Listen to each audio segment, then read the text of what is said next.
बच्चे इधर देखिए साहब, डिफेक्ट्स इन बोहर मॉडल आपको अजीब सा लग रहा है क्योंकि मैट्रिक में सब डिफेक्ट्स क्या थे, रदरफोर्ड मोड के थे, अभी इसमें भी आ गए। इसका पहला डिफेक्ट ये है, ये जो है मैं जस्ट पॉइंट नंबर लिख के आपको दिवाली बोल रहा हूँ, लिख नहीं रहा। बोहर में डिफेक्ट ये है, सुन लो, बोहर सिर्फ और सिर्फ उन स्पीशीज पे अप्लाई होता है जिनमें एक इलेक्ट्रॉन हो, जिनमें क्या हो, एक इलेक्ट्रॉन। Is it clear?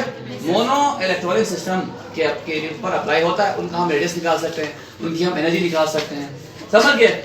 उनका हम और भी रेडियस एनर्जी दोनों निकाल सकते हैं। Is it clear? समझ गए? ओके। अगर एक से ज्यादा इलेक्ट्रॉन्स हो तो उनका हम एनर्जी निकाल सकते हैं ना रेडियस निकाल सकते हैं। वहां बोहर क्या होता है, फेल हो जाता है। बोहर सिर्फ इन स्पीशीज पे अप्लाई होता है, हाइड्रोजन, हीलियम, हीलियम के ऊपर कौन सा चार्ज, +1 चार्ज, 2 इलेक्ट्रॉन एक लॉस कर दो, एक रह जाएगा। लिथियम 2 +2 इन पे अप्लाई होता है। इसके अलावा मल्टी इलेक्ट्रॉन सिस्टम में बोहर अप्लाई नहीं होता। Is it clear? Okay. Next जो पॉइंट है वो ये है कि इलेक्ट्रॉन्स सर्कुलर पाथ में रिवॉल्व करते हैं ना, बोहर के मुताबिक इलेक्ट्रॉन सर्कुलर पाथ में रिवॉल्व नहीं करते बल्कि इलिप्टिकल पाथ्स हैं। बोहर ने क्या कहा था, इस तरह के पाथ्स हैं, ये 2 डायमेंशन, समझ गए? बट इलेक्ट्रॉन 3 डायमेंशन में मूव करते हैं, लाइक दिस। इधर देखें साहब, ऐसे है असल में, समझ गए? ये देखा है ना आप लोगों ने, असल इस तरह ये इलिप्टिकल है, ये आपको में जिक्र नहीं किया गया। Is it clear? और तीसरा पॉइंट इसका ये है कि वो इलेक्ट्रॉन्स, वो एलिमेंट्स जिनके आउटर मोशन में एक इलेक्ट्रॉन हो, उनका जब हम स्पेक्ट्रम लेते हैं, क्या लेते हैं, उनका हम स्पेक्ट्रम लेते हैं, तो उनमें जो लाइनें बनती हैं वो एक लाइन जब जूम करके देखते हैं फर्दर लाइनों पर मुश्तमिल थी। एक लाइन क्यों बनती है, बोहर ने बता दिया, मसलन हार्डन के स्पेक्ट्रम में ये लाइनें बनती हैं, इस तरह की लाइनें। उन्होंने बताया कि इलेक्ट्रॉन्स हायर शेल से किस में आ जाए, दूसरे शेल में आ जाए, किसी भी हायर शेल से, मसलन तीसरे से थर्ड से दूसरे में आ जाए तो एक लाइन, और फोर्थ से दूसरे में आ जाए तो दूसरी लाइन, फिर फिफ्थ से दूसरे में आ जाए तो तीसरी लाइन, सिक्स से दूसरे में आ जाए तो कौन सी लाइन, चौथी लाइन। ये लाइन इस तरह बनती है एक लाइन। इस लाइन को जब जूम करके देखा गया, इस लाइन को जब जूम करके देखा गया, ये लाइन फर्दर, ये लाइन थी ना, अब जूम करके देखा, ये फर्दर मजीद फाइन लाइंस पर मुश्तमिल। इसका आंसर बोहर के पास नहीं था। मैं बता दूं ये क्या है, ये है ऑर्बिटल्स। ऑर्बिटल्स के अंदर ही मूवमेंट होती है। बोहर ने क्या बताया, S P D F ना, यहाँ 2, यहाँ 6, 2 बढ़ा, 4 बढ़ाते जाए, यहाँ 10, 4 मजीद बढ़ाएं 14। S P D F बस इसमें इस तरह बताया था। और शेल्स के बारे में बताया था, K L M N O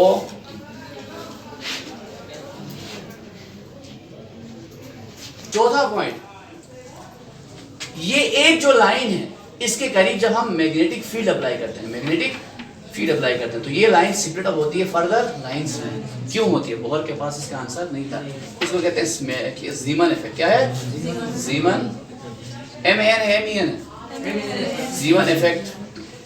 मतलब जब हम स्पेक्ट्रल लाइंस के ऊपर मैग्नेटिक फील्ड अप्लाई करते हैं तो एक लाइन फर्दर लाइनों में क्या हो जाती है, डिवाइड हो जाती है। उसका आंसर बोहर के पास नहीं था। अब फिर एक है इलेक्ट्रिक, हम क्या करें, क्या अप्लाई करें, इलेक्ट्रिक फील्ड अप्लाई करें इसके ऊपर, तो ये फिर भी क्या होती है, स्प्लिट हो जाती है फर्दर, इस तरह लाइनों में फर्दर क्या हो जाता है, स्प्लिट हो जाती है। उसको हम कहते हैं स्टार्क इफेक्ट। ये साइंटिस्ट के नाम है, ये STAR के स्टार्क्स इफेक्ट। इसका आंसर भी बोहर के पास नहीं था, समझ गए?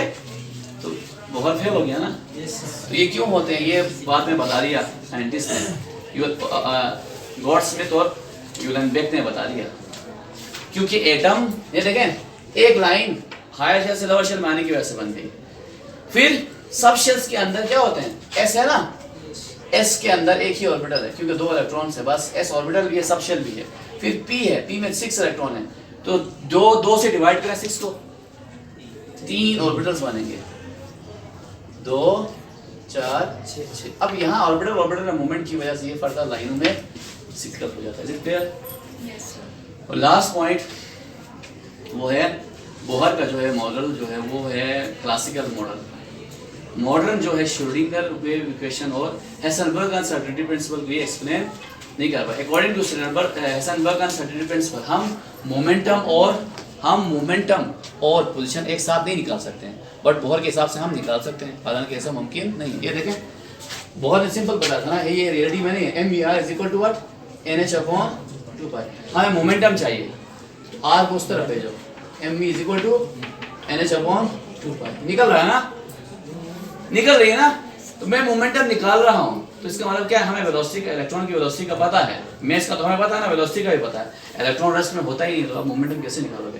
हाइजेनबर्ग का सेंट्रिक प्रिंसिपल हमें ये कहता है, अगर हम क्या निकालें, मोमेंटम निकालें, तो पोजीशन अनसर्टेन हो जाती है, पोजीशन निकाले तो मोमेंटम मतलब वेलोसिटी अनसर्टेन हो जाती है। मिसाल के तौर पे इलेक्ट्रॉन मैंने कहा यहाँ है, तो इसका मतलब इलेक्ट्रॉन रेस्ट में है, तो रेस्ट में होता नहीं है।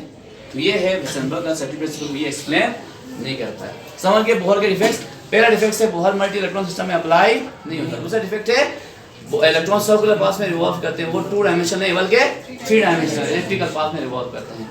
अगर स्पेक्ट्रल लाइंस एक इलेक्ट्रॉन रखने वाले एटम्स जो लाइनें बनती स्पेक्ट्रम बनता है, उस एक लाइन को उस एक लाइन को जब हम हायर रेजोल्यूशन स्पेक्ट्रोस्कोप से देखते हैं, वो लाइन फर्दर लाइनों पर मुश्किल होती है। क्यों? इसका आंसर बोहर के पास है। तो वो किस वजह से था? वो सबस्टेंस की वजह से था।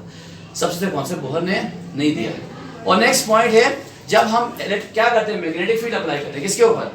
स्पेक्ट्रल लाइंस के ऊपर, तो वो लाइन क्या हो जाती है? सिमिलर हो जाती है। इसका आंसर भी बोहर के पास नहीं। क्यों होती है? क्योंकि इलेक्ट्रॉन स्पिन करता है, स्पिन करने के बाद मैग्नेटिक प्रॉपर्टी आती है, मैग्नेट को रिपल कर, इसकी वजह से उसके अंदर स्पिन क्लॉकवाइज कर रहा तो एंटी क्लॉकवाइज करता है, एंटी क्लॉकवाइज कर रहा तो क्लॉकवाइज कर रहा है। स्टार के इफेक्ट आपको पता है, इलेक्ट्रोमैग्नेटिज्म दोनों एक दूसरे के साथ, इलेक्ट्रिसिटी से मैग्नेट प्रोड्यूस होता है, मैग्नेट से तो इलेक्ट्रिक फील्ड अप्लाई करता, तब भी ये लाइनें क्या हो जाती है? सिमिलर हो जाती है। क्यों होती है? स्टार के इफेक्ट बोहर को पता नहीं था। हम रियलिटी में दोनों मोमेंटम और पोजीशन एक साथ नहीं निकाल सकते हैं। एक निकालेंगे तो दूसरी अनसर्टेन हो जाएगी, दूसरी निकालेंगे तो एक अनसर्टेन हो जाएगी। समझ गए? वेलोसिटी निकालोगे तो पोजीशन अनसर्टेन हो जाएगी, पोजीशन निकालोगे तो वेलोसिटी अनसर्टेन। इसका आंसर बोहर के पास नहीं था। That's all for today. आज मेरी हिम्मत नहीं है, इतना काफी।